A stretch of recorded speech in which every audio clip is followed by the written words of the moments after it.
Hi everyone, welcome to Guideless Code Bank Exam Tamil. நாளைக்கு எல்லாரும் நிறைய பேர் அப்பியர் ஆகிற எக்ஸாம் SBI கிளர்க் வந்து பார்த்தீங்கன்னா நாளைக்கு 2 ஷிஃப்டாக இருக்குது. ஸோ அந்த 2 ஷிஃப்ட்டை பற்றி நிறைய பேர் யோசிக்காமல் நிறைய பேர் இன்னும் எதை பற்றி யோசிச்சுட்டு இருக்காங்கன்னா IBPS கிளர்க் ரிசல்ட்டு இன்னைக்கு விட்டுருவானா, நாளைக்கு எக்ஸாம் போகிறதுக்கு முன்னாடி அதனோட ரிசல்ட் தெரிஞ்சிருமா, RRB PO எனக்கு அடுத்த நாள் இருக்குது. ஸோ நிறைய கன்ஃபியூஸ்டாக இருக்காங்க. அதுக்கு முன்னாடி இன்னொரு விஷயம் என்னன்னா, ஒரு 2 to 3 days பிஃபோர் IBPS கிட்டேருந்து ஒரு நோட்டீஸ் ரிலீஸ் ஆச்சு. அந்த நோட்டீஸ் என்ன அப்படின்னா, இங்கே பாருங்கள், SBIலுமே அந்த சேம் நோட்டீஸ் வந்து பார்த்தீங்க அப்படின்னா நமக்கு ஹேண்ட் அவுட்டில் கொடுத்துருக்காங்க. இது எவ்வளோ பேர் கவனிச்சிங்க அப்படின்னு சொல்லி தெரியல. SBIலுமே இதை கொடுத்துருக்காங்க. அந்த வந்து காப்பிங், மிஸ்கண்டக்ட், அன்ஃபேர் ப்ராக்டிசஸ் இந்த மாதிரி இருக்குது அப்படின்னா நாங்கள் வந்து இந்த மாதிரி ரூல்ஸ் அண்ட் ரெகுலேஷன்ஸ் ஃபாலோ பண்ணியிருக்காங்க. இந்த விஷயங்கள் எல்லாம் படித்து வச்சுக்கோங்க. சரியா? இது தேவைப்படும். ஆனால் இதை பற்றிலாம் பெருசாக யோசிக்கணுமா? கண்டிப்பாக யோசிக்கணும். நம்ம மைண்ட் நம்மளை சும்மாவே விடாது, யோசிச்சுட்டே இருக்குதான் சொல்லும். இருந்தாலுமே நாளைக்கு எக்ஸாமை நல்லா பண்ணிட்டு வரணும். சரியா? இன்னுமே நிறைய பேர் என்ன பண்ணிட்டு இருப்பாங்க அப்படின்னா, இந்த கரண்ட் அஃபேர் வந்து ஒரு 50 கொஸ்டின்ஸ் இருக்குது, 50 மார்க் இருக்குது அப்படின்னு சொல்லிட்டு இன்னுமே கரண்ட் அஃபேர் படிச்சுட்டு இருக்காங்க. நானே நிறைய பேர் பார்த்துட்டு இருக்கேன். காதில் ஹெட்செட் போட்டுட்டு அவங்க ஃப்ரெண்டு கிட்ட பேசிட்டு நிறைய பேர் சுற்றிட்டு இருக்காங்க. அந்த மாதிரியும் நிறைய பேர் இருக்காங்க.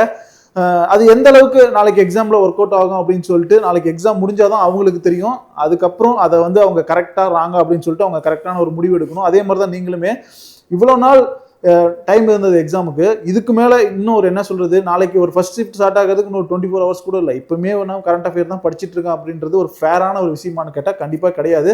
ரிலாக்ஸ் பண்ணணும்.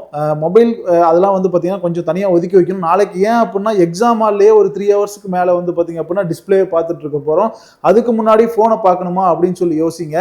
ஏன்னா நைட்டில் தூக்கம் வருமானு கேட்டால் தூக்கமே வர்றது ஒரு சிலருக்கு ரேர் தான். நாளைக்கு எக்ஸாம் இருக்குது அப்படின்னா ஒரு ஃபியரில் தூக்கமே ஒரு சிலருக்கு வராது. கண்ணை மூடி பார்த்தா தூங்குடான்னு சொன்னால் கூட தூக்கமே வராது. சரியா?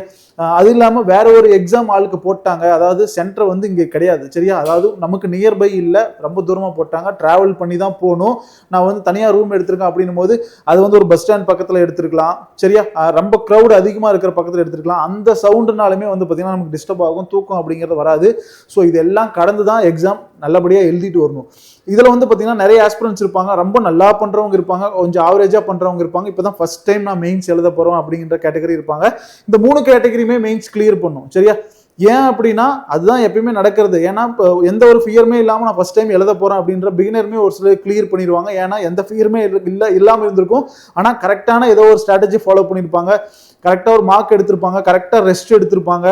போதும், இதுக்கு மேலே நம்ம படித்து ஒன்றும் பண்ண போகிறது, ஒரு பிகினர் தானே, நம்ம அங்கே போய் பார்த்துக்கலாம்னு நினைப்பாங்க. அவங்க வந்து ஒரு இங்கிலீஷில் ஸ்ட்ராங்காக இருப்பாங்க, கரண்ட் அஃபேர் நல்லா படிச்சு வச்சுருந்துருப்பாங்க, குவான்டிஸ்னிங்கில் ஆவரேஜாக இருந்தாலுமே ஆவரேஜாக அவங்களால முடிஞ்சது கொடுத்துட்டு வந்திருப்பாங்க, கிளியர் பண்ணியிருப்பாங்க. ஸோ இந்த மாதிரியான விஷயங்கள்லாம் நிறைய இருக்கும்.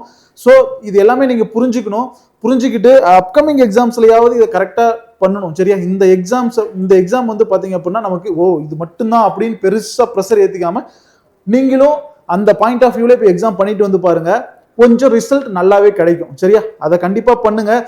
இன்னொரு விஷயம் என்ன அப்படின்னா, எந்த கொஸ்டின் கரெக்டா சூஸ் பண்ணி பண்ணணும் அப்படிங்கிறத இவ்வளோ நாளா ஒரு மார்க் எடுத்திருப்பீங்க இல்லையா, அதில் எந்த மார்க்கை கரெக்டாக எடுத்தீங்க அதே மாதிரி அங்கே எக்ஸிக்யூட் பண்ணிட்டு வாங்க. சரியா? இது ரொம்ப ரொம்ப முக்கியமான விஷயம். ஓகேவா? இவ்வளவுதான். நான் மற்றதெல்லாம் வள கொலன்னு பேச விரும்பல, உங்களுக்கு தெரிஞ்சது தான். இன்னொரு விஷயம் ஒன்று சொல்லிடுறேன். நம்ம கிட்ட ஒரு 2 அட்மிட் கார்டு இருக்கும் இப்போ கையில். சரியா? மேஜரா IBPS கிளர்க்கோடது இருக்கும், SBI கிளர்க்கோடது இருக்கும். மாற்றி SBI கிளர்க் ப்ரிலிம்ஸ் நாளைக்கு SBI கிளர்க் ப்ரிலிம்ஸ் எடுத்துகிட்டு போகிறதுக்கு பதிலாக IBPS கிளர்க் ப்ரிலிம்ஸோட அட்மிட் கார்டை எடுத்துகிட்டு போயிடாதீங்க. சரியா? SBI கிளர்க் தான் கரெக்டாக இருக்கான்னு சொல்லி செக் பண்ணி எடுத்துகிட்டு போய்க்கோங்க. ஓகேவா? இல்லாதவங்க என்ன பண்ணணும் அப்படின்னு சொல்லி உங்களுக்கு தெரியும். சரியா? டாக்குமெண்ட் மிஸ்ஸிங் சொல்லி TN போலீஸ் வெப்சைட் இருக்கும், அதில் ஃபில் பண்ணீங்க அப்படின்னாவே உங்களுக்கு வந்து பார்த்தீங்கன்னா அவங்க என்ன சொல்கிறது, ஒரு PDF மாதிரி கிடைச்சிடும். அதை எடுத்துகிட்டு போய் கொடுத்தாவே உங்களை அலோவ் பண்ணிடுவாங்க. ஓகேவா? அதை மெயினாக பார்த்துக்கோங்க. ஓகேவா? அடுத்தது என்ன அப்படின்னா, மெயின்ஸோட அட்மிட் கார்டு எடுத்துகிட்டு போங்க. ஃபோட்டோ ஒரு 2லேருந்து 3 கையில் எப்பயுமே வச்சுக்கோங்க. உங்களோட ஃபோட்டோ அப்ளை பண்ணும்போது ஒன்று அப்லோட் பண்ணியிருப்பீங்களா, அந்த ஃபோட்டோ லைவ் கேப்சர் இருக்குல்ல, அதுக்கு சம்மந்தமே கிடையாது. ஓகேவா? அதை பார்த்துக்கோங்க. ஒரு பெண்ணு கரெக்டாக எடுத்து வச்சுக்கோங்க.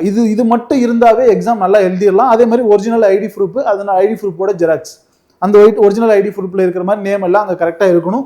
அதை மட்டும் பார்த்துக்கோங்க. இது இருந்தாவே எக்ஸாம் கரெக்டாக எழுதிடலாம். ரிமைனிங் எல்லாம் நமக்கு எதுவுமே தேவையே இல்லை.